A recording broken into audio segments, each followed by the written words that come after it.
मेरे आका सल्लल्लाहु अलैहि वसल्लम का मुबारक शहर है जिसे मदीना शरीफ कहते हैं। हुजूर की बारगाह में जहां हुजूर के गुलाम रहते थे, दुश्मन भी आते थे। मालूम है इसी मदीना शरीफ में एक बेवा औरत बूढ़ी हो चुकी है, उसके कपड़े फटे हुए हैं, उसके पैरों में इतनी ताकत नहीं कि वो पड़ोसन के यहां चली जाए, वो चल फिर नहीं सकती। उसकी गरीबी, उसकी मुफलिसी उसके लिबास से झलकती है। उसका एक 9-10 साल का बेटा है, अपनी माँ के करीब आके बोला, अम्मी कई दिन हो गए रोटी नहीं मिली, तेरे पैरों में ताकत थी तो पड़ोसन के यहां जाती थी, झाड़ू पोछा लगाती थी, 2 रोटियां मिलती थी, एक तू खाती थी एक मैं खाती थी। और ऐ मेरी माँ, आज ये आलम है कि तू जाने से कासिर है, जा नहीं सकती, तेरे कपड़े फटे हैं, तेरे पैरों की ताकत चली गई है, अब रोटियां घर आ नहीं सकती। मैं बाहर निकलता हूं भूख की वजह से तो मेरे भाई हैं, चचेरे भाई, मुझे देख के मेरे चेहरे पे थूक देते हैं, कहते जालिम अपने बाप को खा गया मनहूस, अब मुझे क्या देखता है, बाहर निकल। मुझे धक्के मार के मेरे अमीर दोस्त मेरी गरीबी का मजाक उड़ाते हैं। अरे मेरी माँ, तू भी भूखी है, मैं भी। ये बता, इतना बड़ा शहर मदीना, क्या कोई इस मदीने में ऐसा नहीं है जो इस यतीम बच्ची को खाना खिला दे? माँ की आंख में आंसू आ गए। माँ ने कहा, ना बेटे, इस शहर में कोई नहीं है जो गरीबों से मोहब्बत करे, यतीमों से मोहब्बत करे। बच्चा कहता है, तो क्या हम भूखे मर जाएंगे? माँ कहती है, मर भी सकते हो। बच्चा कहता है, छोटा मोटा ये करिया कस्बा देहात नहीं है, ये मदीना है, मदीना इतना बड़ा शहर है। मेरी माँ, कोई तो हो जो किसी गरीब बच्चे से मोहब्बत से बात कर ले। माँ कहती है, मेरे बेटे, तेरा अपना तो कोई नहीं, लेकिन एक इसी मदीने में एक है। मैं अपने बाप की बात करूं तो जूतों का हार पहना के वापस कीजिएगा। मैं उसकी बात करता हूं जिसकी बात से बातों में खुशबू आती है, उसकी उसकी जो समात का आलम है, उसके सुनने का आलम है, उसकी पहुंच कितनी बुलंद है। सुभान अल्लाह। सूफी साहब से कहते हैं कि जो ये कहता है कि हुजूर ये नहीं जानते, हुजूर ये नहीं जानते, हुजूर ये नहीं जानते, उस बेवकूफ से कह दो, तेरे इस ना जानने को भी हुजूर जानते हैं। जरा मोहब्बत से कह दो सुभान अल्लाह। लोग हुजूर के, हम हमारे भाई है, भाई है, तू भाई बात करता है, बदअकीदे लोग कहते हैं। एक साहब सूफी साहब के पास आए, बोले कि ये बताएं कि हम में और हुजूर में क्या फर्क है? बोले, तौबा कर, ये ख्याल तेरे दिल में कैसे आया? वो अरबों खरबों करोड़ों गुना जाहिरी माने में वो दुनिया के हर इंसान से बुलंद है, वो तो कायनात की पैदाइश का सबब है, वजह तख्लीक कायनात है, तू कैसी बातें करता है? वो कहता है, मुझे समझा दे कि हम में और हुजूर में क्या फर्क है। वो पीछे लगा रहा तो सूफी साहब ने एक जुमला कहा, सोने की कलम से लिखिएगा जुमला। उसने कहा, हम में और हुजूर में क्या फर्क है? तो सूफी साहब कहते हैं, सुन, एक फर्क बताता हूं जो तेरी समझ में आ जाएगा। उसने कहा, बताएं। तो कहते हैं सूफी साहब, देखना कितने लोग सुभान अल्लाह कहते हैं। सूफी साहब कहते हैं कि हम में और हुजूर में एक फर्क ये भी है, तुझ में और हुजूर में एक फर्क ये भी है कि तुम अगर खाना ना खाओ तो भूखे मर जाओ। कोई खामोश ना रहेगा। बोले, तुम अगर खाना ना खाओ तो भूखे मर जाओ, और हुजूर अगर खाना ना खाएं तो खाना मर जाए। हाय हाय। बोले, तुम अगर पानी ना पियो तो पानी प्यासे मर जाओ, हुजूर अगर पानी ना पिए तो पानी मर जाए। अल्लाह अल्लाह, ये शान है आमीना के लाल की। जरा मोहब्बत से कह दो सुभान अल्लाह। ये पानी की बोतल रखे रहिएगा भाई, ठीक है? एक काम है, हुजूर गौस पाक की जाली शरीफ का धोवन में लेके आया हूं, उसको बाद में ले लीजिएगा आप लोग, ठीक है? इंशाअल्लाह। इंशाअल्लाह बोले सब, नहीं तो 2-4 लोगों के बीच में एक ही लेके जाइएगा, संभाल कर रखिएगा। बड़ी मोहब्बतों से लोग 4 पैसे से इसे खरीद के लाए हुए हैं, ठीक है? सुने आप, मेरे आका सल्लल्लाहु अलैहि वसल्लम के शहर की बात है। माँ कहती, मेरे बेटे, इस शहर में तेरा अपना तो कोई नहीं, हाँ एक है जिसको आमीना का लाल कहते हैं, जो गरीबों का सहारा है, यतीमों का, बेवाओं का सहारा है। बच्चा कहता है, मेरी माँ, उनका नाम क्या है? माँ कहती है, उन्हें दुनिया मोहम्मद रसूलुल्लाह कहती है। बच्चा कहता है, मेरी माँ, उनका पता तो बता सही, बड़ी तारीफ करती है, उनके अंदर क्वालिटी क्या है?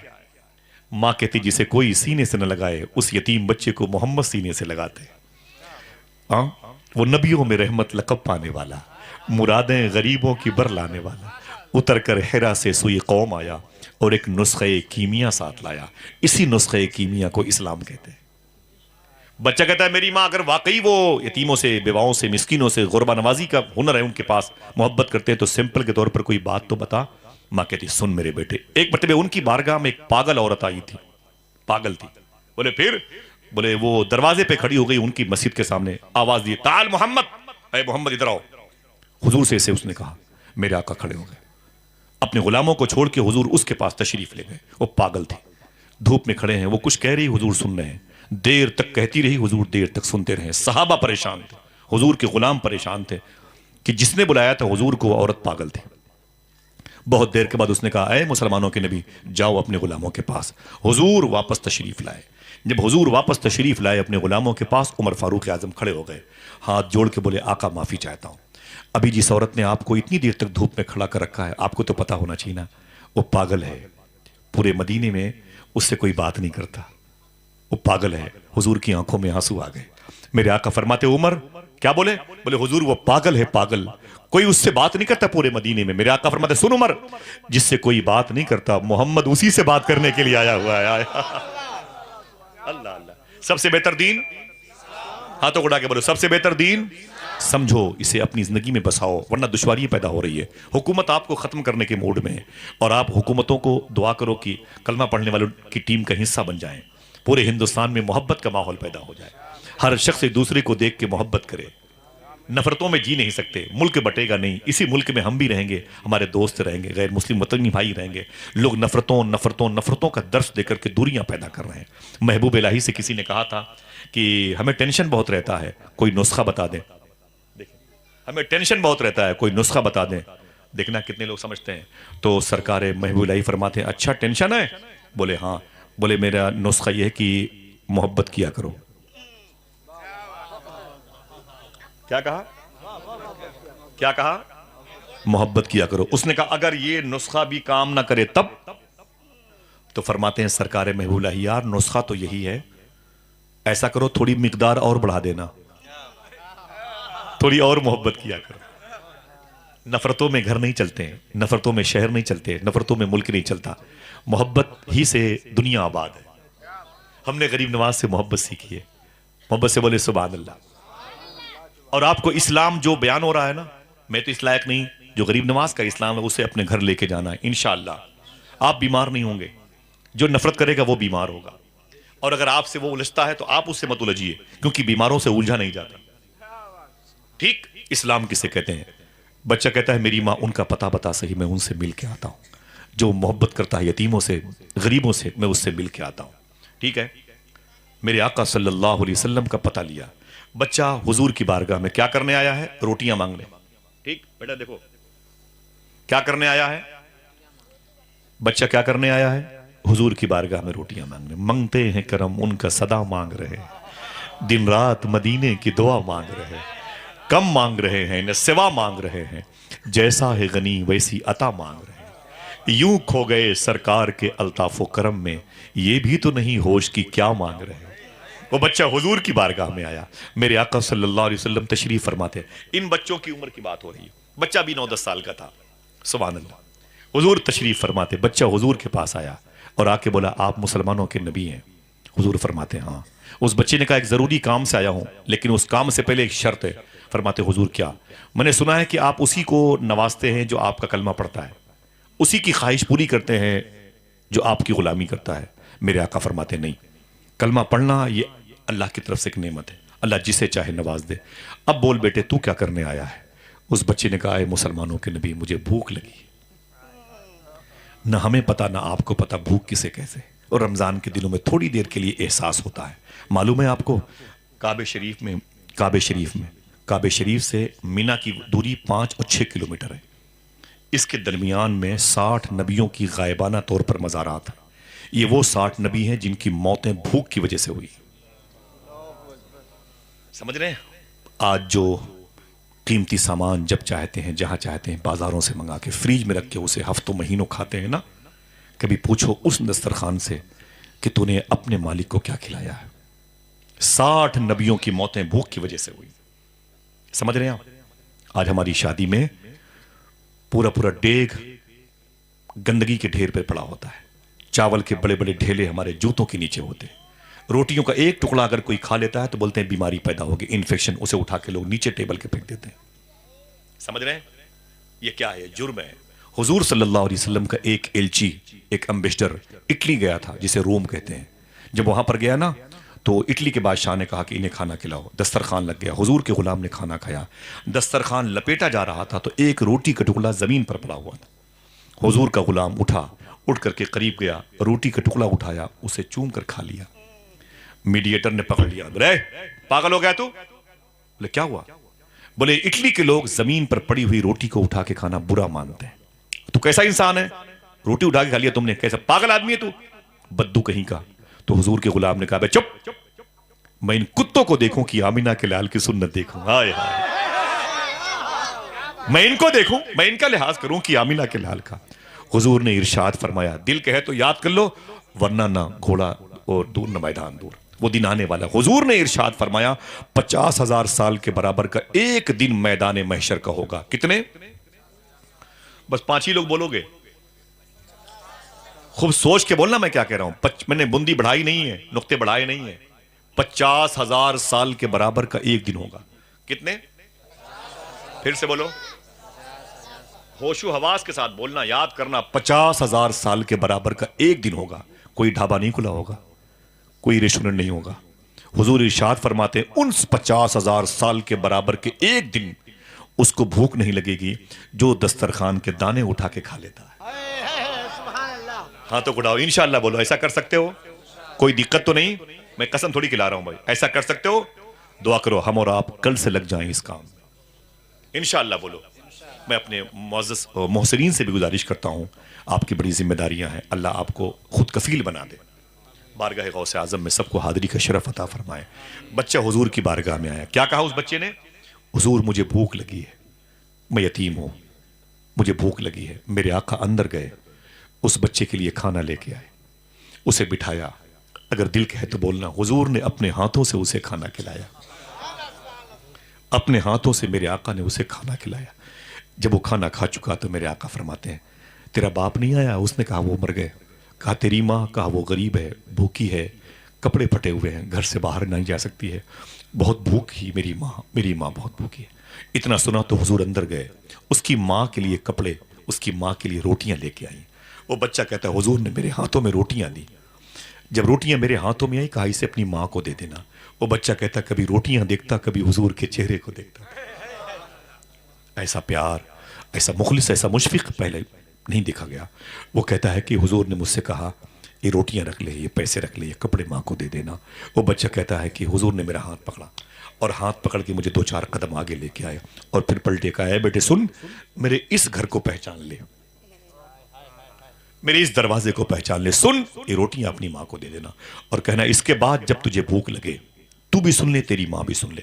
इसके बाद जब तुझे भूख लगे, ये सोच करके जब घर से निकलना तो ये सोचना कि मदीने के सारे दरवाजे बंद होंगे लेकिन मोहम्मद का दरवाजा अभी भी खुला होगा। चले आना मेरे पास। ऊंची आवाज में जवाब दे, ऊंची आवाज में हाथों को उठा के बोले सबसे बेहतर दीन। थके हुए हैं? थक गए?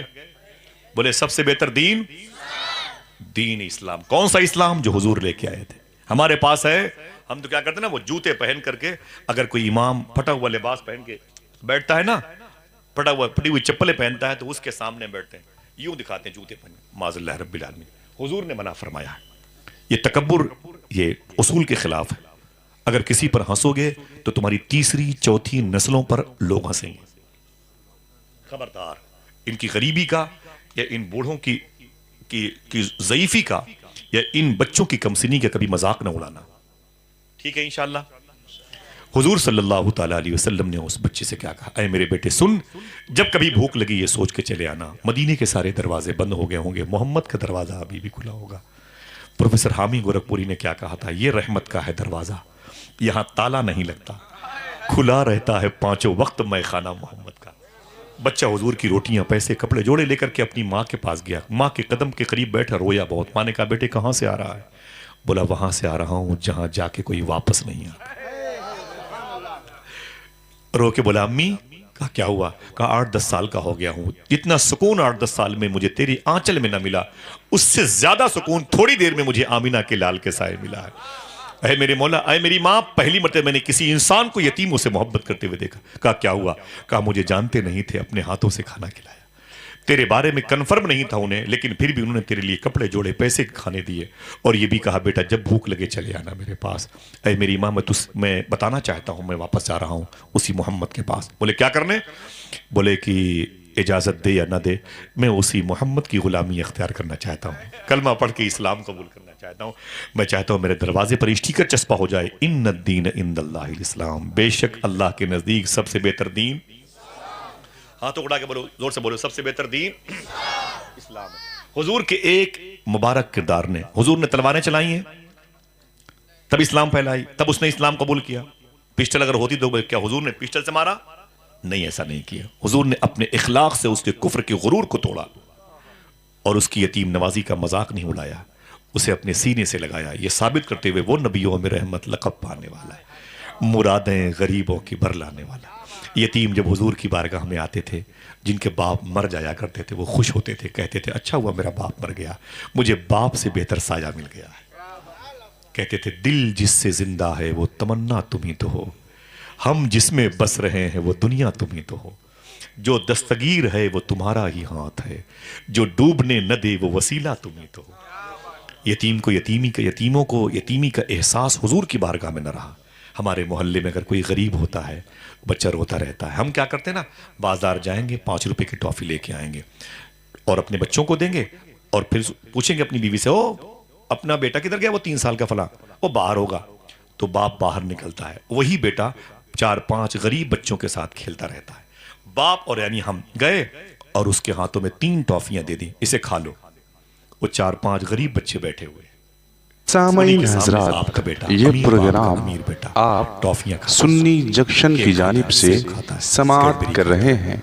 किटकैट खाता रहता है, उन्हीं के सामने वो गरीब बच्चे देखते रहते हैं, रोते रहते हैं। घर जाके अपनी माँ से लिपट के बोलते हैं, अम्मी पड़ोस के बच्चे के बाप अपने औलादों के लिए बड़ी खिदमतें करते हैं, मेरा बाप मेरे लिए सूखी रोटी भी नहीं लाता।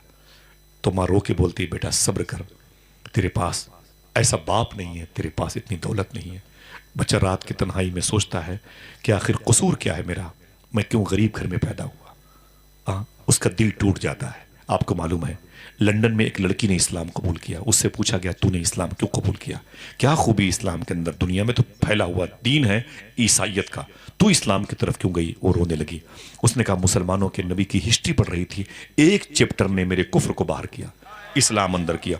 सुनना समझना, इसे घर लेके जाना हंगामों की बात नहीं है। बहुत दिनों से जलसे सुन रहे हैं, जरा सा इन बातों को अपनी जिंदगी में आप लाएं। मैं आपको इस्लाम लोड है ऐसा नहीं है, इस्लाम लोड नहीं है। इस्लाम अगर लोड होता तो इसका नाम इस्लाम ना होता। यह खुशबूदार मजहब है, पहले इसे समझो। बहुत आसान मजहब है, खुदा की कसम। इसकी गिरफ्त बड़ी मीठी है, इसके अंदर सख्ती नहीं है, तजाद टकराव नहीं है, इसके अंदर नफरत नहीं है। वो लड़की कहती मैं मुसलमानों के नबी की हिस्ट्री पढ़ रही थी, लंदन की थी, वो डॉक्टर थी। बोले क्या पढ़ा आपने। वो कहती है कि हुजूर सल्लल्लाहु अलैहि वसल्लम एक जगह बैठे हुए थे, हुजूर के गुलाम बैठे हुए थे, अचानक एक शख्स रोता हुआ आया।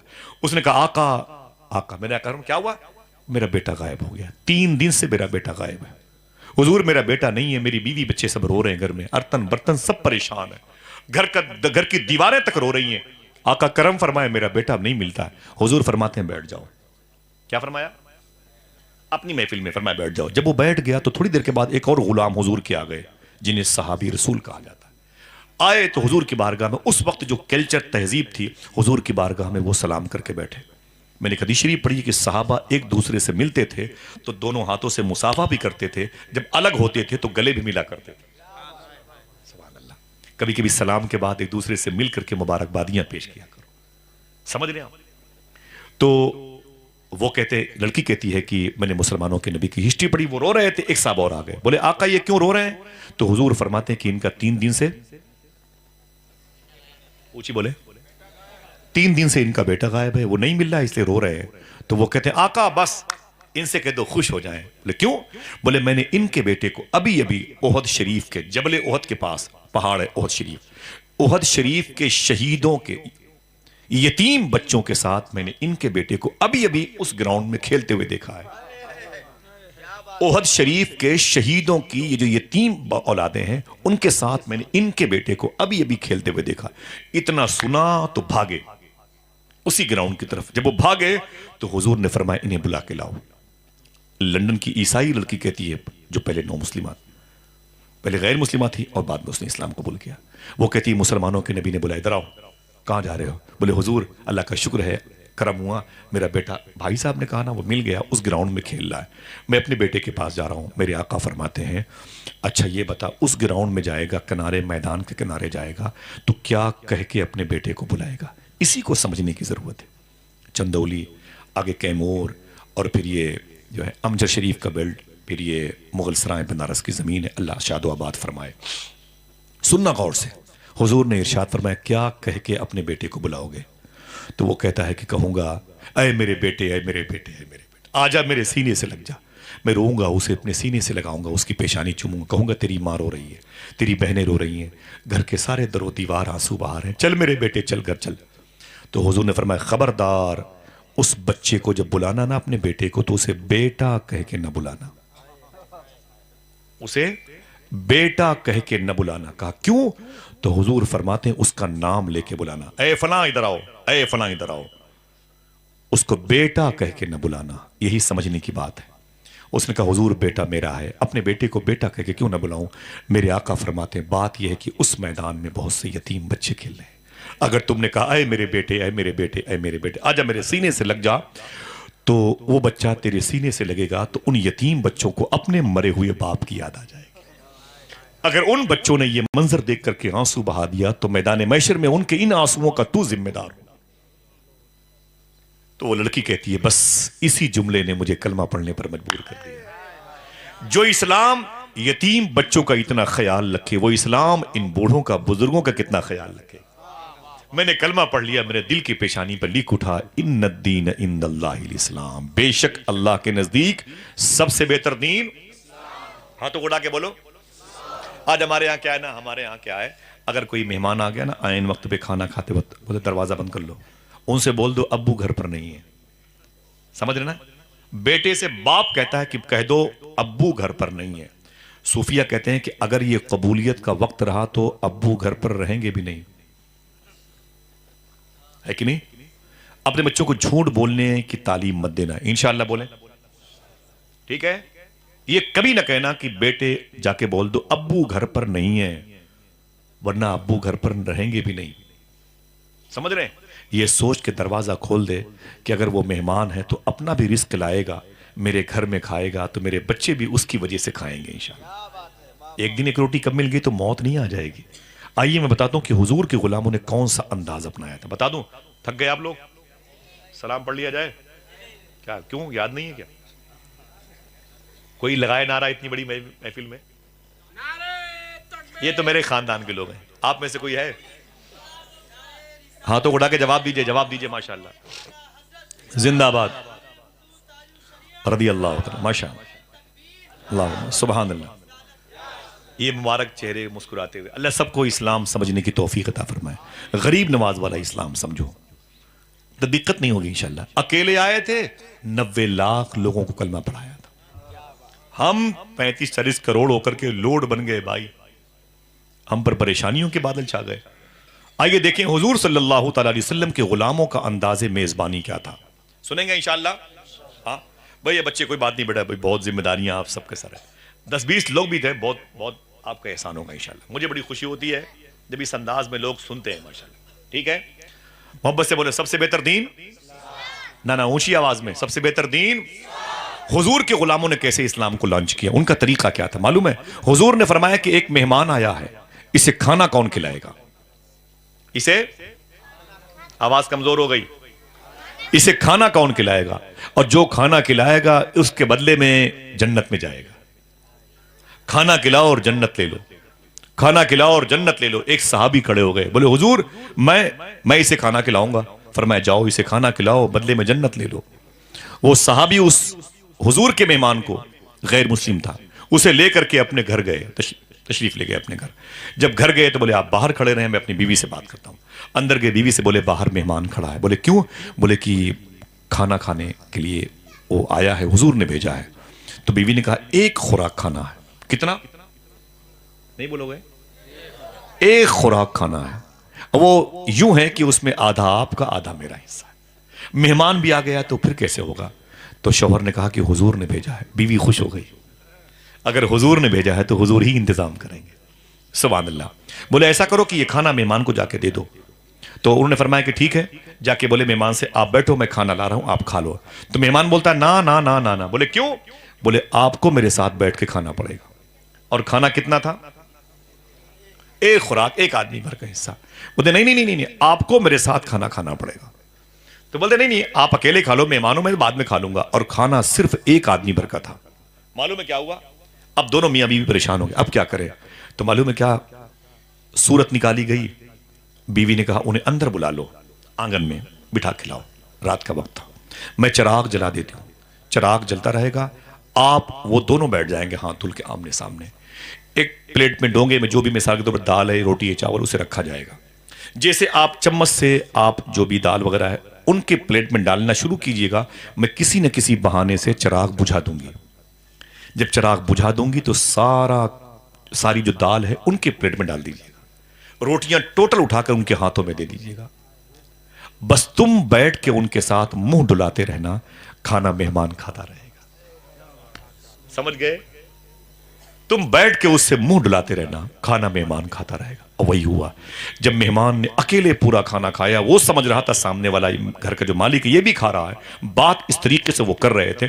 जब फारिग हो गए तो सुबह को ये हुजूर की बारगाह में गए। मेरे आका ने इन्हें देख के मुस्कुरा के फरमाया, रात में तुमने जिस तरीके से अपना खाना मेहमान को खिलाया था, तुम भी जन्नत में गए, तुम्हारी बीवी भी जन्नत में गई। ये इस्लाम है, ये इस्लाम है। आज हमें ये नहीं चीज मालूम है।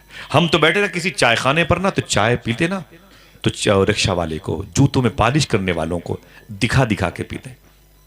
उनके सामने हम इस तरीके से, अगर पेप्सी की बोतल ले लेंगे तो इस चौराहे पर लेंगे, अगले चौराहे पर उसे पीते हुए जाएंगे। ये बीमारियों की निशानी है। अगर किसी की नजर लग गई ना तो खतरा बहुत ज्यादा है, जान पर बन सकती है। हुजूर की हदीस शरीफ, जान भी जा सकती है अगर किसी की बुरी नजर लग गई तो। लिहाजा बीमारियों से बचना है तो दिखा के मत खाएं, खिला के खाएं। दिखा के मत पिए, पिला के पिए, इंशाल्लाह कामयाब रहोगे। दिल से बोले इंशाल्लाह। आका करीम सल्लल्लाहु अलैहि वसल्लम का यही उसवे हसना था। आहिस्ता आहिस्ता हुजूर के कैरेक्टर ने दीन को आगे बढ़ाया है, दीन को आगे बढ़ाया है। और कैसे आगे बढ़ाया है वो भी सुन लें आप। एक दूसरे से किस कदर मोहब्बतें की गई। आज मुसलमानों के यहां, यह हुकूमत के सचर कमेटी की रिपोर्ट है, मुसलमानों के बच्चे हराम बहुत खाते हैं, नशे की तरफ बहुत जा रहे हैं, लाउबालीपन के टपोरी किस्म के लोग हो गए हैं। जुल्फें पैंट पहनना, ये फटी फटी अजीब गरीब जहालत बहुत ज्यादा, गंदगी इनके मोहल्ले में बहुत ज्यादा पाई जाती है। सचर कमेटी की रिपोर्ट है। मुसलमानों के बच्चे आज नशे की लत में, हराम खोरी की लत में सबसे ज्यादा आगे, दलाली के पैसे लेने में सबसे ज्यादा मुसलमानों के बच्चे हैं। इन्हें पता नहीं कि हुजूर ने जो इस्लाम अपने गुलामों को दिया था वो इस्लाम कौन था।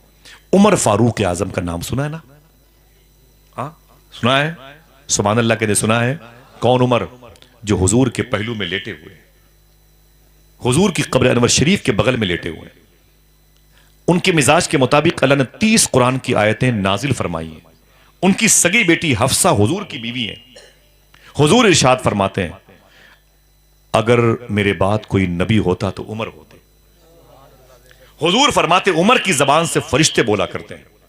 अगर सुभान अल्लाह कहने का वादा करो बता दूं, मेरे आका फरमाते हैं, ऐ लोगों जब नेकों की बात करना तो मेरे उमर की बात जरूर करना। अल्लाह अल्लाह, जरा मोहब्बत से कह दो सुभान अल्लाह। वो उस उमर की बात करता हूं अपने दौरे खिलाफत में, जब वो मुसलमानों के पीएम थे। मालूम है क्या कहा? आप रातों को मदीने शरीफ में अपना होलिया बदल के टहला करते थे। मदीने शरीफ में अपना होलिया, अपना चेहरा छुपा के, अपना अंदाज लिबास का बदल के मदीने की गलियों में छुप छुप के चला करते थे। किसी घर से रोने की, चीखने चिल्लाने की आवाज आती तो पता करते, उसकी तकलीफ को दूर करते थे। क्या नाम था? हजरते उमर नाम था। मालूम है, एक घर के दरवाजे पर जब जाके खड़े हुए ना तो अंदर मां और बेटी बातें कर रही थी। मां ने क्या कहा बेटी से, ऐ बेटी सुबह होने वाली है, दूध में पानी मिला दे। समझ रहे हैं ना? दूध में पानी मिला दे, दूध में पानी मिला दे। तो बेटी ने कहा, अम्मी उमर फारूक आजम ने मना किया है। उमर फारूक आजम ने मना किया है। तो मां ने कहा, क्या उमर देख रहा है क्या? तो बेटी ने कहा, उमर नहीं देख रहा है, उमर का खुदा तो देख रहा है। उमर नहीं देख रहा है, उमर का खुदा तो देख रहा है। इतना सुना तो उमर फारूक आजम ने उस घर पे निशान लगाया, वापस आ गए। सुबह को आपने अपने आदमी भेजे, कहा उस घर में जितने लोग हैं सबको बुला के लाओ। सब आपके दरबार में आ गए। वो औरत भी आ गई, उसकी बेटी भी आ गई। फरमाया बैठ जाओ। अपने बच्चों को बुलाया, अपने बेटों को, उमर फारूक आजम इधर बैठ जाओ। सब बैठ गए। आपने उस औरत से पूछा, बच्ची से पूछा, रात में आखिरी हिस्से में सुबह के वक्त ये किसने कहा था दूध में पानी मिला दो? मां ने कहा कि समझ गई। तो मां ने कहा, हुजूर माफी चाहती हूं, मैंने कहा था। अच्छा, ये किसने कहा था दूध में पानी मिलाने के लिए उमर फारूक आजम ने मना किया? तो लड़की ने कहा, हुजूर मैंने कहा था। अच्छा, ये किसने कहा कि दूध में पानी मिलाने से क्या उमर देख रहा है क्या? तो औरत कहती है हुजूर मैंने कहा था। अच्छा, ये किसने कहा था कि उमर नहीं देख रहा है, उमर का खुदा तो देख रहा है? लड़की ने कहा हुजूर ये बात मैंने कही थी। उमर फारूक आजम ने अपने बच्चों की तरफ देखा, कहा आए मेरे चारों बेटो, इस लड़की का जवाब सुना आपने? कहा हाँ। कहा इस लड़की के दिल में अल्लाह का खौफ कितना है, अल्लाह का डर कितना है। मुझे इस जुमले से इस बच्ची से मोहब्बत हो गई है। मैं चाहता हूं ये बच्ची मेरे घर में बहू बन के रहे। इसके अंदर जो खशियत इलाही, खौफ खुदा है, मैं चाहता हूं कि इसके कदम मेरे घर पे आ जाए ताकि मेरे घर के दरो बाम भी खशियत इलाही में लर्जे। ऐ मेरे बेटो, मेरी ख्वाहिश है कि मेरे घर में कोई और लड़की किसी और की निकाह में आए ना आए बात की बात है, किसी एक बेटे की निकाह में ये बच्ची आ जाए जिसका दिल इस कदर खौफ खुदा से मामूर है। उसकी औलादें कितनी नूर अना नूर होंगी। आपके एक बेटे खड़े हो गए, बोले अब्बू ये लड़की पसंद है? बोले इसका किरदार मुझे बहुत पसंद है। फरमाया मैं राजी हूं इससे शादी करने के लिए। उमर फारूक आजम के बेटे ने उससे उस लड़की से शादी की। तीसरी नस्ल जो पैदा हुई, दुनिया उसी बेटे को उमर बिन अब्दुल अजीज के नाम से जानती है, जिनके दौर में शेर और बकरी एक घाट पर पानी पीते थे। वक्त होता तो बताता उमर बिन अब्दुल अजीज के बारे में, जो दमिश्क में मुल्क शाम की राजधानी आराम कर रहे हैं। समझे, अगर लहू पाक होता है तो नस्लें भी विलायत के ताजदार बन के पैदा होती। अपने वक्त के मुजद्दिद आजम कहलाए उमर बिन अब्दुल अजीज। समझ रहे इस्लाम किसे कहते हैं? आपके पास पैसा है, बोलो अल्लाह का शुक्र है। वो जो भी है अल्लाह का शुक्र है। आज हमारे पास पैसे आते हैं तो हम एक बाइक लेते हैं, और आ गए तो फिर कार लेते हैं, और आ गए तो कार को छोड़ो दूसरी ले लो। भाई ये महंगी महंगी गाड़ियां आ रही हैं, 50, 70, 80, 90 लाख रुपए की रूम लेते हैं। बस सिर्फ ये कि दोस्तों को दिखाना, ये वो ठीक है, अल्लाह ने दिया है। वाम्मा बिनिअमति रब्बिका फहद्दिस, अल्लाह की नेमतों का इखलास के साथ रहोगे तो चर्चा करोगे तो सवाब मिलेगा। वरना अगर किसी गरीब को दिखाने के लिए और पूरे मोहल्ले में फोकस जमाने के लिए दुश्वारी पैदा हो जाएगी। आपके पास पैसे हैं तो आप इस किस्म के कदम उठाते हैं। मैं बता दूं, अगर आप इजाजत दें तो मदीने शरीफ में एक शख्स के पास पैसा था, उसने अपने पैसे का इस्तेमाल कैसे किया? बता दूं, इजाजत है? थक गए, बात खत्म कर दूं?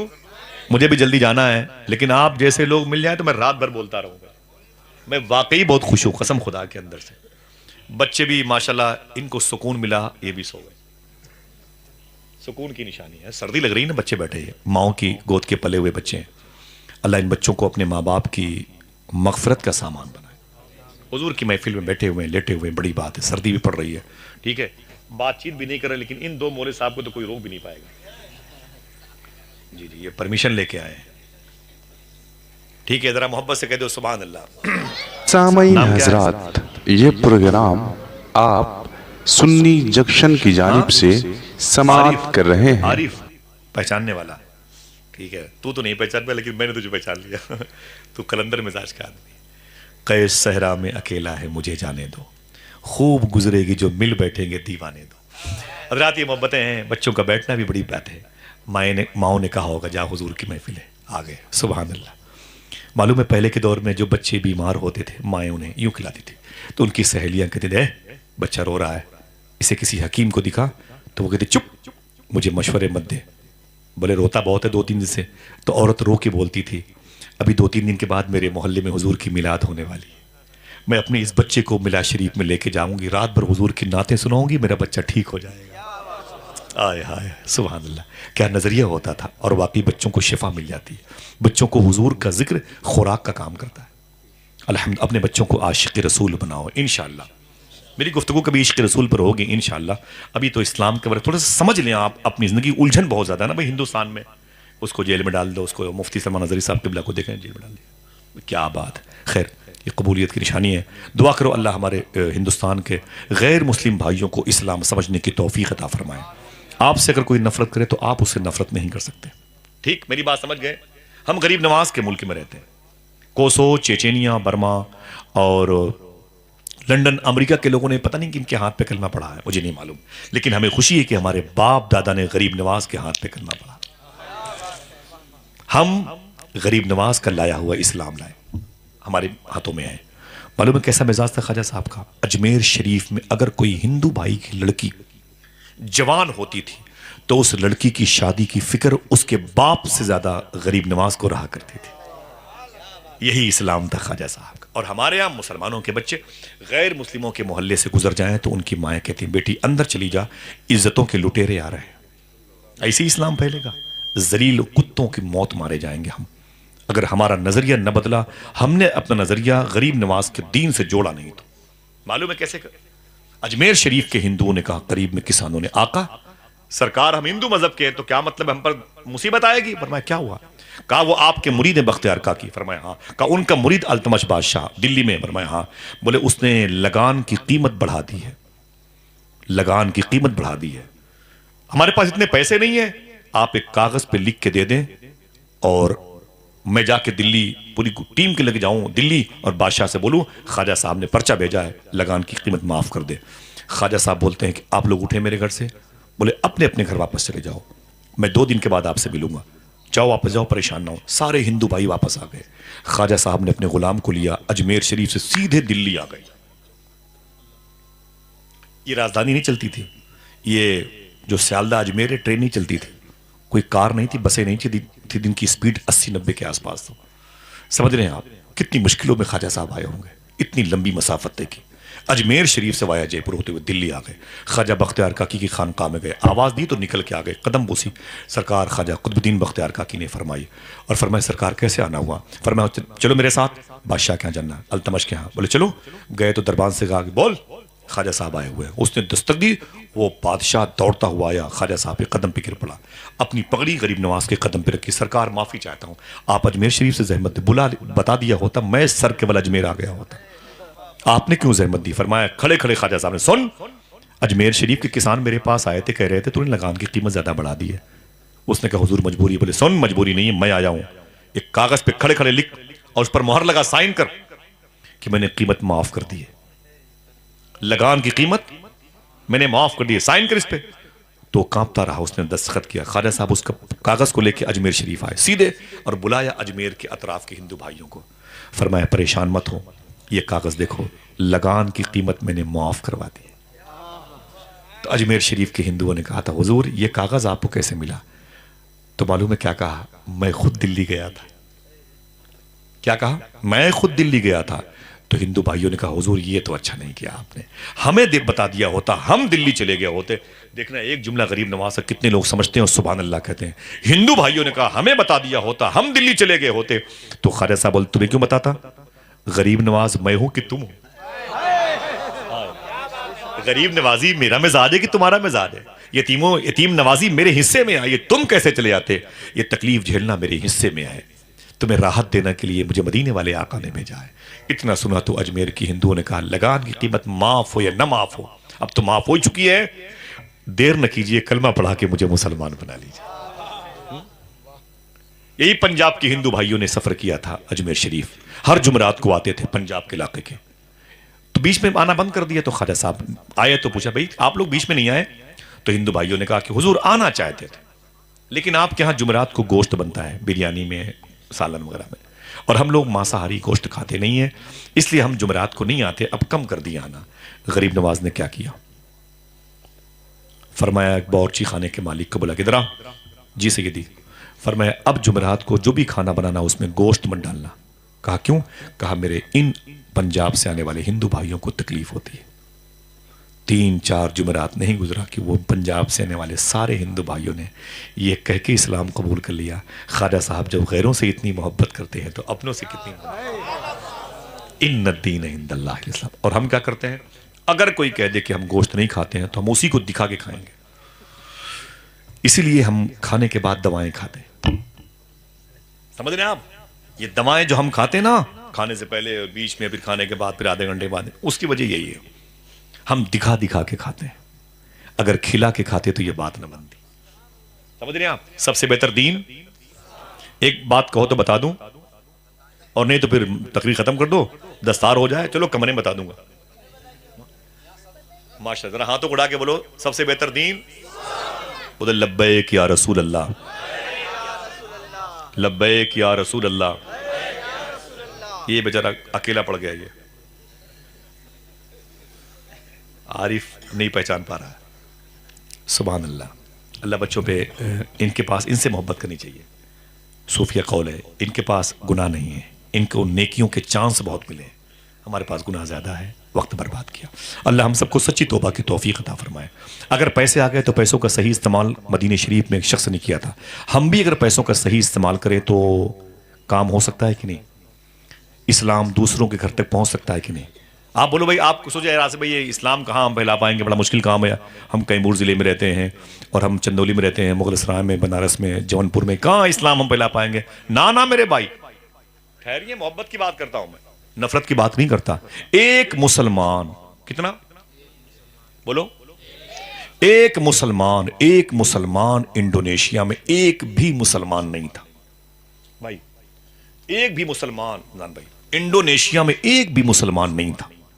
पूरे इंडोनेशिया में बौद्धिस्ट जैनिस्ट लोग रहते थे। एक मुसलमान इंडोनेशिया के बॉर्डर में कैद हुआ और कैद होने के बाद इंडोनेशिया की पुलिस ने उसे जेल में डाल दिया।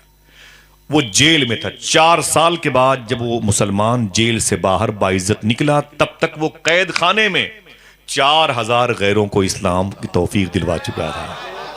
यही 4000 की जब इनकी पेशी हुई, फिर जमानत हुई, जब बाहर आए तो पूरी दुनिया में नहीं, आज जाके देखें, इतनी तादाद पाई जाती मुसलमानों की जितनी तनहा इंडोनेशिया में पाई जाती है। आप नर्वस क्यों होते हो? आपका काम है मोहब्बत करना, आपका काम है नफरतों की बात नहीं करना। आपका काम है जो हुजूर ने किया उस तालीम को आम करना। इंशाअल्लाह। बोलो, क्या आप चाय पीने की ख्वाहिश रखते हैं? आप बोले हाँ। तो कितने की चाय है? बोले 10 रुपए की। तो फरमाते हैं सूफिया किराम की कभी कभी चाय पीने की ख्वाहिश हो तो 10 की जगह 20 हो तब जाया करो। बोले क्यों? बोले एक कप चाय किसी गरीब को पिला के पियोगे तो चाय ज्यादा जायकेदार मालूम होगा। आप मुझे बताओ, अगर आपको 2 रुपए आपकी जेब में चंद पड़े हुए हैं, आप उसी 2 रुपए के चाय वाले से बोले भाई इसमें थोड़ा सा चीनी देना, चीनी मेरी हथेली पे चीनी देना भाई, या 2 रुपए का पार्ले बिस्किट भी आता है, उसमें 4 पीस होते हैं। बोले हाँ ले लो। उसी बिस्किट को टुकड़े टुकड़े करके आप उसकी छत पे डाल दो, उस दुकान के पीछे कहीं डाल दो, पेड़ पौधों के साए में डाल दो, 2-4-10 चींटियों का पेट भर जाएगा। किसी कुत्ते को देखो तो उसे खाना खिला दो। आप क्या समझ रहे हैं कुत्ते की बात करते हैं? हालांकि मैं खुद कुत्ता हूं, लेकिन कुत्ते की बात करता हूं तो आप बोले अरे कौन सा इस्लाम है? इस्लाम का कुत्ते से क्या ताल्लुक? कुत्ता घटिया जलील जानवर है, हमारे यहां ये मशहूर है। मैं बता दूं आपसे, हुजूर सल्लल्लाहु अलैहि वसल्लम के इंतकाल के 600 साल के बाद बगदाद शरीफ से 500 किलोमीटर के बाद एक शहर है जिसे उम्मे उबैदा नासिरिया कहते हैं, बसरा से पहले। वहां एक बुजुर्ग लेटे हैं जिनका नाम है शेख कबीर अहमद रिफाई। मैं उनकी मज़ार शरीफ पर कई मरतबे गया हूं, कुवैत के बॉर्डर पे। उन्होंने हुजूर के इंतकाल के 600 साल के बाद मदीने शरीफ का सफ़र किया। हुजूर के रोज़े पे गए, जाके बोले आका आपका बेटा उम्मे उबैदा नासिरिया बसरा बगदाद से आया है। जब हम बसरा में रह करके दुरूद पढ़ते थे तो फरिश्ते मेरा दुरूद आपकी बारगाह में लाते थे। अब तो मैं खुद आ गया हूं, अब मैं सलाम करता हूं, मेरे सलाम का जवाब दीजिए, मैं कानों से सुनना चाहता हूं। समझ रहे हैं आप? हुजूर के इंतकाल ज़ाहिरी को कितने हुए थे? 600 साल के बाद ये गए थे और जाके बोले आका सलाम करता हूं, मुझे मेरे सलाम का जवाब दें आप ज़बान मुबारक से अपनी कब्र शरीफ से, मैं सुनना चाहता हूं। खुदा की कसम दिल कहते हो सुभान अल्लाह, हालांकि दिल कहता ही है सुभान अल्लाह कहने के। जैसे आपने सलाम किया कब्र मुस्तफ़ा से जवाब आया था। और उसके बाद क्या कहा बता दूं? कोई एक आदमी बोले सुभान अल्लाह, मालूम क्या कहा? आप बोले आका जवाब तो मिल गया है, एक काम और कर दे। आवाज़ है क्या? तो कहते हैं हुजूर मैं आपके हाथों को चूमना चाहता हूं। हाय हाय हाय, अल्लाह अकबर। मुरहार सिंगार तुम्हीं से है, बगियन में बहार तुम्हीं से। सरकार अपने हाथों को दे दें, आपके हाथों को चूमना चाहता हूँ। आज मैं आपकी कब्र शरीफ के करीब हूँ, बहुत दूर से आया हूँ, आपका बेटा हूँ। मैंने सलाम किया और आपने जवाब दिया, अपने हाथों को निकालें, आपके हाथों को चूमना चाहता हूँ। अल्लाह अकबर। जैसे कहा हुजूर की कब्र शरीफ फट गई, हुजूर के दोनों हाथ बाहर आए। शेख कबीर अहमद रिफाई ने हुजूर के हाथों को चूमा। 600 साल हुए थे हुजूर के इंतकाल को। शेख कबीर अहमद रिफाई ने हुजूर के मुबारक हाथों को चूमा, हुजूर के दोनों दस्त मुबारक अंदर चले गए, कब्र शरीफ बराबर हो गई। अगर कहो तो एक बात गौस पाक की कर लूं, उसी मजलिस में गौस पाक भी बैठे हुए थे। सैयदना शेख तशरीफ फरमाते हैं जैसे 20,000 के आसपास औलिया इकराम बैठे थे हुजूर की मस्जिद में। ठीक जैसे शेख कबीर अहमद रिफाई ने हुजूर के हाथों को चूमा, आगे बढ़े तो लोगों ने कहा मुबारक हो, मुबारक हो, हुजूर का हाथ चूमना मुबारक हो।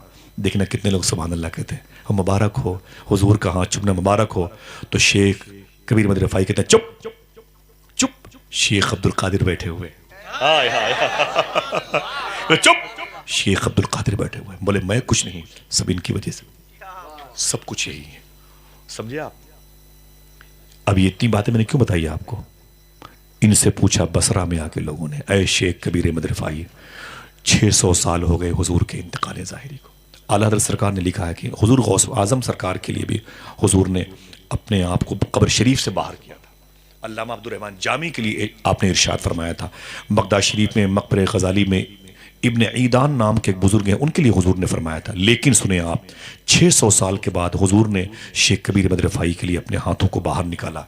शेख कबीर अहमद रिफाई से किसी ने पूछा था क्या नेकियां करते हैं आप, कि हुजूर ने अपने हाथ आपके हवाले कर दिए।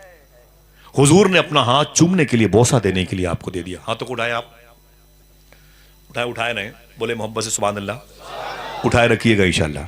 बड़ी जिम्मेदारी से कहता हूं, जो जुमला सुनेंगे उसे याद रखेंगे, उसे याद रखेंगे इंशाअल्लाह। बोले याद रखेंगे, इसे बताएंगे बहन बेटियों को। ठीक है, अब सुनिए आप, बेस क्या था। किसी ने पूछा कि किस बेस पर हुजूर ने अपना हाथ आपको चूमने के लिए दिया, कौन से नेकियां करते हो? तो रोने लगे शेख कबीर अहमद रिफाई। बोले मालूम है किस वजह से हुजूर ने अपने हाथों को दिया? कहा नहीं मालूम। मौलाना जावेद साहब बैठे और मैं, बोले कुत्तों की खिदमत की वजह से मुझे मिला, कुत्तों की खिदमत की वजह से। बोले मेरे दिल में कुत्तों की बड़ी मोहब्बत है, मैं झोले में कुत्तों की दवाइयां लेके चलता हूं, जख्मी कुत्तों को ढूंढ ढूंढ करके उनकी मरहम पट्टी करता हूं, अपनी उंगलियों से उनके कीड़े निकालता हूं। 16 दिन तक मैंने एक कुत्ते का पीछा किया था और 16 दिन तक मरहम पट्टी करता रहा। जहां वो बैठता और उसको पकड़ लेता और पकड़कर मरहम पट्टी करता, जख्म में उसके गहरे थे, कीड़े निकलते थे। 16 दिन के बाद जैसे जैसे वो ठीक होने लगा, मैं रब के करीब होने लगा। कुत्तों की खिदमत की वजह से हुजूर मुझसे राजी हुए। और सुनो, सूफिया कहते हैं जो कुत्तों को मारते हैं ना, बड़े बड़ों की विलायत चली गई है। अगर किसी वली ने जानबूझ करके चूटियों पे अपना पैर रख के मसल दिया ना, उसकी विलायत चली गई है। लिहाजा कुत्तों को मारा ना करे। सूफी सुल्तान मियां फरमाते हैं जिसके दरवाजे पर कुत्ते भूखे सोते हैं, उनकी चौथी नस्लें हो सकता है भूखी रहें। फरमाते जिनके दरवाजे इतने मोटे होते हैं, फकीरों की सदाएं अंदर नहीं जाने पाती हैं, उनके घर के बच्चे हमेशा बीमार रहते हैं। एक रोटी का टुकड़ा आप मुझे बताएं, अपने दरवाजे के कुत्ते को खिला सकते हो? कभी मां बीमार हो तो 50 रुपए का पार्ले बिस्किट लेकर के शहर के चौराहे पे चले जाओ, कोई गरीब मिले उसे दे दो, कोई हिंदू शख्स मिले उसे दे दो। आप ये देखो कोई जानवर है, कोई कुत्ता है, भूखा नजर आए तो उसे दे दो, वो खाएगा, दुआ तो करेगा नहीं लेकिन दुआ निकलती रहती है, उसका पेट भर जाएगा ना, उसकी रूह खुश हो जाएगी, उसको जिसने पैदा किया वो तुमसे खुश हो जाएगा। इतना काम करना मुश्किल है? बोलो भाई मुश्किल है। पैसे आ गए, दुनिया संभाला कैसा जाए, पैसे आ गए बचाया कैसा जाए। बात ये थी, बस इसे खत्म कर दूं वाकया, आखिरी है। थक गए आप लोग? हाथों को उठा के बोले सुभान अल्लाह। अच्छा ना आप थके ना हम, ठीक है, आओ चलो आराम करते हैं। माशाल्लाह, अल्लाह ताला आप सबके दिल में गौस पाक की मोहब्बत अता फरमाए, आमीन कह दे। इन बातों को याद रखिएगा इंशाअल्लाह। बोले कभी किसी को दिखा के मत खाइएगा। बाजार जाएं 2 दर्जन केला खरीद के लाए ना, सर्दी है कोई बात नहीं, एक केला ही सही किसी गरीब बच्चे को दे देना इंशाअल्लाह। बोले भाई कोई दिक्कत होगी? हुजूर ने इरशाद फरमाया, सुनो जब फल फ्रूट लाया करो ना तो कम से कम किसी गरीब बच्चे को दे दिया करो, एक आध। और अगर नहीं दे सकते, फ्रूट से कम है, सेब कम है, तो उसको अपने घर के अंदर अपने बच्चों को खिलाया करो, यह हदीस शरीफ है। उसके छिलके भी बाहर न फेंका करो, कहीं ऐसा ना हो किसी भूखे गरीब बच्चे की नजर उस पर पड़ जाए, उसकी आह तुम्हारे बच्चे को लग जाए। हदीस शरीफ है, मना किया हुजूर ने। फरमाया था मेरे आका, अगर गोश्त बनाओ तो पड़ोसियों को भी खिलाओ, नहीं इतना गोश्त है तो जब पड़ोस के बच्चे सो जाएं तब खाना बनाओ, ताकि गोश्त की खुशबू से उनके बच्चों की गरीबी कहीं उनके आंखों से निकलने वाले आंसुओं का सबब न बन जाए। समझ रहे हैं आप? इस्लाम हसासियत का नाम है। इस्लाम किसी को भूखा और प्यासा नहीं देखना चाहता। हमारे यहां अगर कोई शख्स सड़क पे एक्सीडेंट कर गया तो लोग मालूम क्या पूछते हैं? कौन है? मैं हिंदू मुसलमान है। यही वो बीमारी है जो दूर होना चाहिए।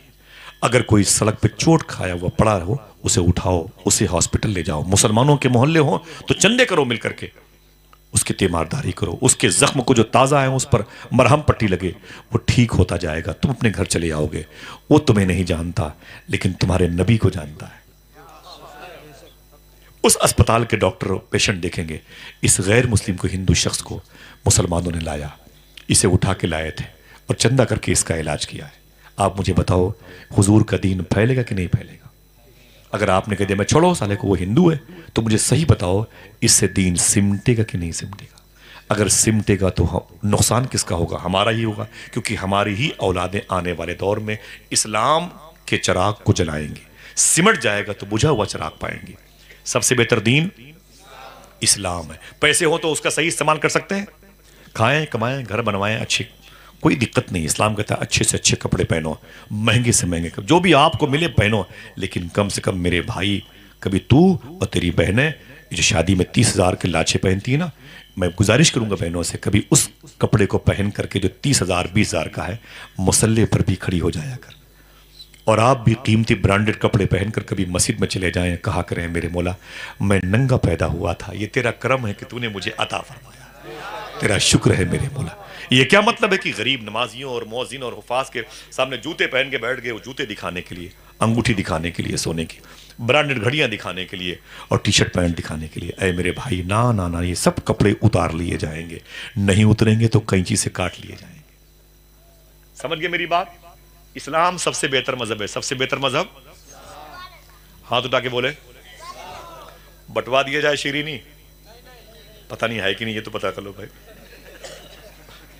हाँ नहीं, सब मुझ पे जाए भाई, है कि नहीं? माशाल्लाह, बहुत दिल खुश हुआ, बहुत थका हुआ था, और अल्हम्दुलिल्लाह अल्लाह सबकी मोहब्बतें कबूल फरमाए। मुझे उलमा शोरा की जूतियों को अपने सर पे सजाने की तौफीक अता फरमाए, आमीन कह दो। मदीने शरीफ में एक अब्दुल रहमान फर्रुख नाम के एक ताबई बुजुर्ग थे। ताबई उसे बोलते हैं जिसने उसे देखा हो, जिसने हुजूर को देखा है। अब पूरा डिटेल जाएंगे तो सहाबी उसे कहते हैं जिसने ईमान की हालत में हुजूर को देखा या सोहबत पाई, उसी ईमान पर उसका खात्मा हुआ, उसे सहाबी कहते हैं। और ताबई जिसने ईमान की हालत में उसे देखा, जिसने हुजूर को देखा हो, उसी ईमान पर उसका खात्मा हुआ या सोहबत पाई, उसे ताबई कहते हैं। ठीक है, बात समझो। एक हुजूर के गुलाम को मान लो आप, वरना सहाबा और ताबई की माने के चक्कर में आप वाकया भूल जाएंगे। एक हुजूर का गुलाम मदीने शरीफ में, उसका नाम है अब्दुल रहमान फर्रुख। फिर सुनिए, अब्दुल रहमान फर्रुख, 2 मरतबे हो गया। फिर सुनिए, अब्दुल रहमान फर्रुख। अब बताएं क्या नाम लिया मैंने? बताएं मौली साहब, अरे भाई क्या नाम लिया मैंने? याद रहेगा? अब्दुल रहमान फर्रुख। अरे माशाअल्लाह, ठीक है, सुभान अल्लाह, मैं समझ रहा था। न हो नहीं है अगर उसका शीन काफ दुरुस्त, वो हक पे है तो नहीं उससे इख्तलाफ दुरुस्त है। बच्चे जाग रहे हैं, जहन के साथ ताज़ा बैठे हुए हैं। माँ बहनों की ये मुबारक गोद का असर है, अल्लाह कबूल फरमा ले। नाम क्या? फर्रुख। उनके पास पैसे थे 30,000। कितने? बीवी के पास आए, बीवी के पेट में बच्चा था, यानी उनकी मोहब्बत की निशानी थी। बीवी के पास आए, बोले ये पैसे हैं। बोले कितने? बोले 30,000। बोले इसे रख लो। सुन मेरी बीवी, तेरे पेट में मेरी मोहब्बत की निशानी बच्चा पल्ला है। बोले हाँ। बोले अरे मेरी बीवी सुन। कहा क्या बात है? कहा मैं सफर पे जा रहा हूं, 1 1.5 2 3 साल के बाद आऊंगा। एक काम कर, ये घर तो बड़ा पुराना हो चुका है, अगर गिरने लगे तो इस पैसे से घर बनवा लेना। ठीक है, समझ गए भाई?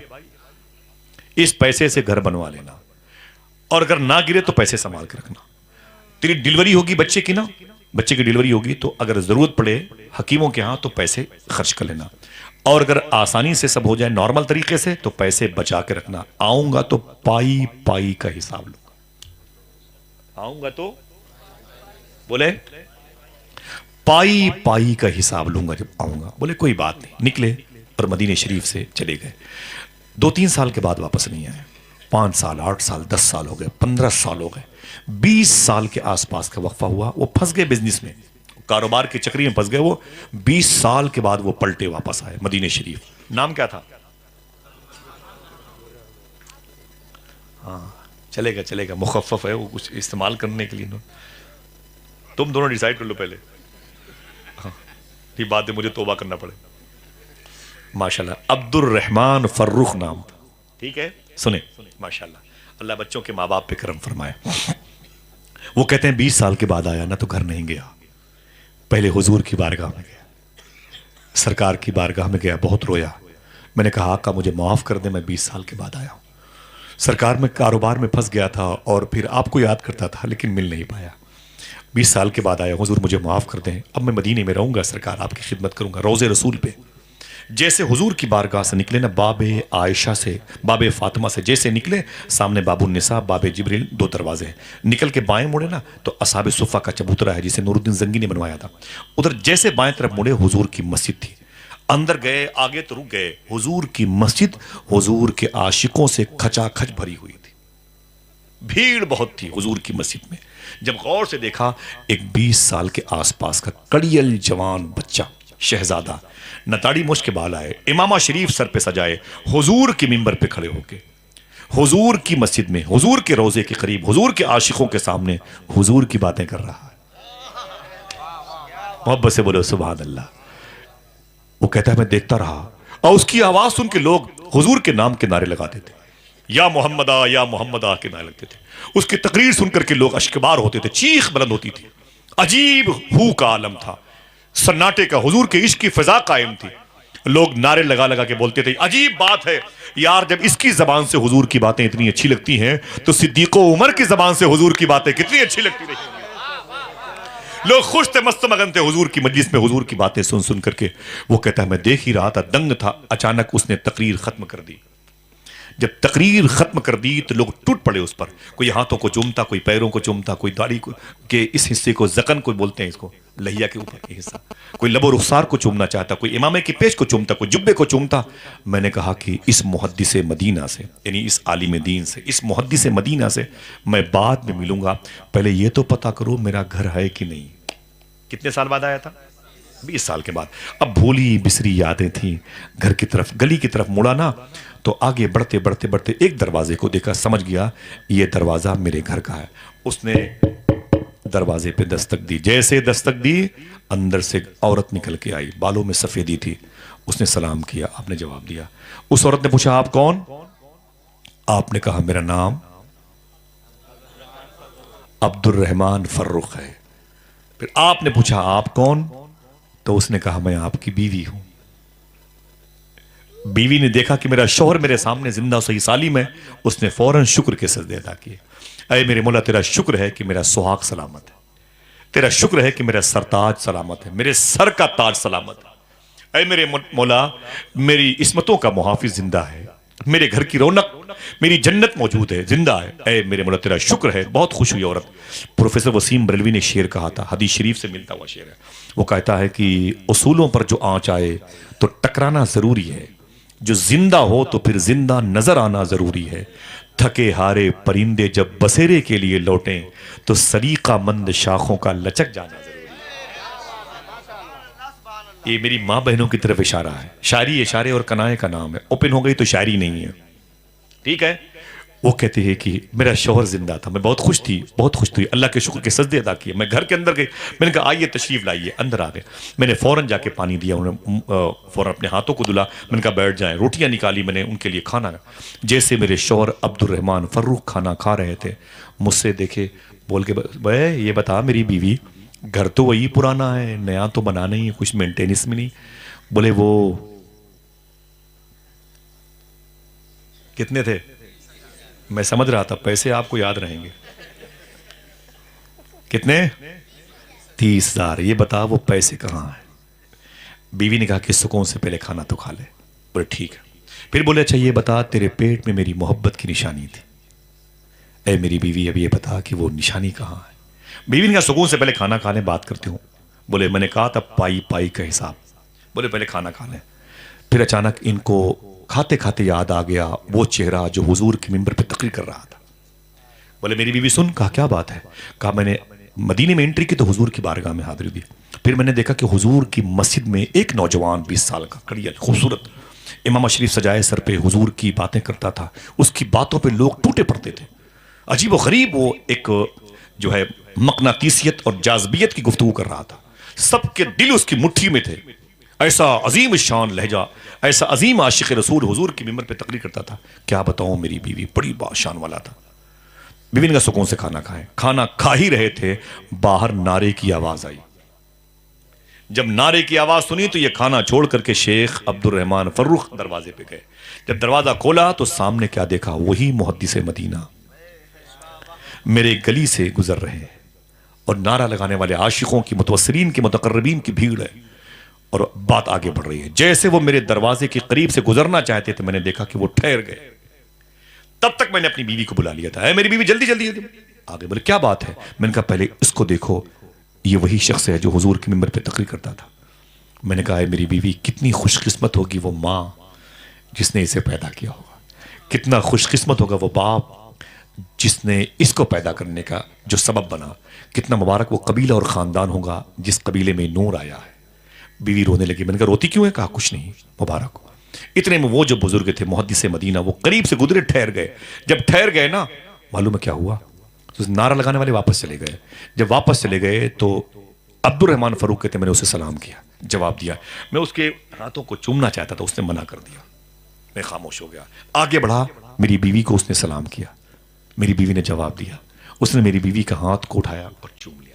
चूमने के बाद मेरी बीवी आगे आगे, वो पीछे पीछे, उसके पीछे पीछे मैं परेशान। मैं अंदर गया तो मैंने क्या देखा, चारपाई पर मेरी बीवी बैठी, उसके बगल में वो बैठी। बोले बैठे मेरे शौहर। तो मैंने कहा अच्छे भाई ये बताइए है कौन जिसने तेरे हाथों का बोसा दिया, तूने जिसको इतनी इज्जत की बख्शी और इतनी ताजीम तूने तकरीम बजा लाई, ये है कौन? देखना कितने लोग सुभान अल्लाह कहते। बीवी रो के बोली, ऐ मेरे शौहर, तुमने खाना खाते वक्त क्या पूछा था? मेरे 30,000 रुपए क्या हुए? और तेरे पेट में जो मेरी मोहब्बत की निशानी, देख ले तेरी पाई पाई का हिसाब तेरे बगल में बैठा। आए ये फटे हुए दुपट्टे है मेरे शौहर वही हैं जो तुमने छोड़ा था, टूटी हुई चप्पलें वही हैं जो तुमने दे रखी थी। मैंने तेरे सारे पैसे अपने बच्चों को अनमोल हीरा बनाने में लगा दिए। आज मेरा बेटा जब हुजूर के मिंबर पे तकरीर करता है, मुहद्दिस मदीना के नाम से ना, शेख रबिया नाम, मेरे बेटे की तकरीर सुनने के लिए कुर्दिस्तान से लोग चले आते हैं, कुरकुक, सुलेमानिया, तिकरीत के लोग चले आते हैं, ईरान के शिराज से लोग चले आते हैं, और काहिरा, इस्तांबुल, तुर्की और मिस्र के लोग चले आते हैं और कहते हैं, नारा लगाते हुए बात करते हैं आपस में। यार अजीब बात है, अल्लाह की हमदियत और समदियत पर जब ये मुहद्दिस मदीना शेख रबिया इस कदर अच्छी बातें करता है, तो फिर मदीने वाले आका रब की हमदियत पर जब बातें करते रहे होंगे तो मदीने का माहौल कैसा रहता होगा। टूटे पड़ते हैं मेरे बेटे की जात पर, पूरी दुनिया में मेरे बेटे की धूम है। ऐ मेरे शौहर अब्दुल रहमान, देख ले तेरी पाई पाई का हिसाब तेरे सामने। अल्लाह अल्लाह। आज मेरे बेटे की गुफ्तगू सुन के जो लोग मेरे बेटे की गुफ्तगू को लॉन्च करते हैं अपने अपने मुल्कों में, उनकी तकरीर से यह फायदा है कि इस्लाम बड़ी तेजी से फैल रहा है। हर गली कूचों में नारे लग रहे हैं, इन्नद्दीन इंदल्लाहिल इस्लाम, बेशक अल्लाह के नजदीक सबसे बेहतर दीन।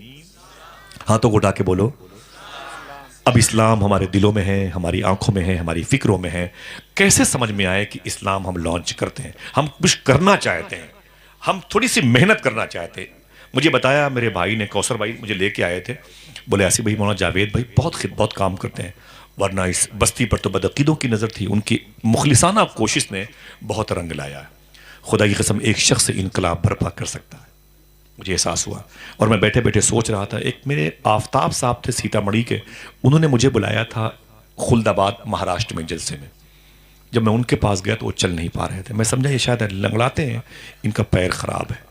मैंने कहा इधर आइए। मैंने कहा क्या बात है, आपके पैरों में यूँ तकलीफ है? रोने लगे। बोले आसिफ भाई, पूरे इलाके में बदअकीदों ने कब्जा कर रखा है, इस जलसे के लिए मैंने इतनी मेहनत की है, मेरे दोनों पैरों में छाले पड़े हुए। रो के बोले मेरे दोनों पैरों में छाले पड़े हुए हैं। कभी आफ्ताब भाई अगर वीडियो के ज़रिए से मेरी गुफ्तगू सुने, मैं गुजारिश करूँगा मुझसे बात करें, आप रब्ता रखें। मेरा भाई मुझसे बिछड़ा हुआ है, सीतामढ़ी इलाके के थे। मेरा दिल कह रहा था मैं उसके आबलों को चूम लूँ, उसके पाँव में उछालों को चूम लूँ और उसके पैर का धोवन पी लूँ। अल्लाह ने उसकी मशक्क़तों को जाहिर किया, लेकिन उसकी मेहनत बर्बाद नहीं जाएगी। खुदा की कसम दीन फैला के दम लेगा।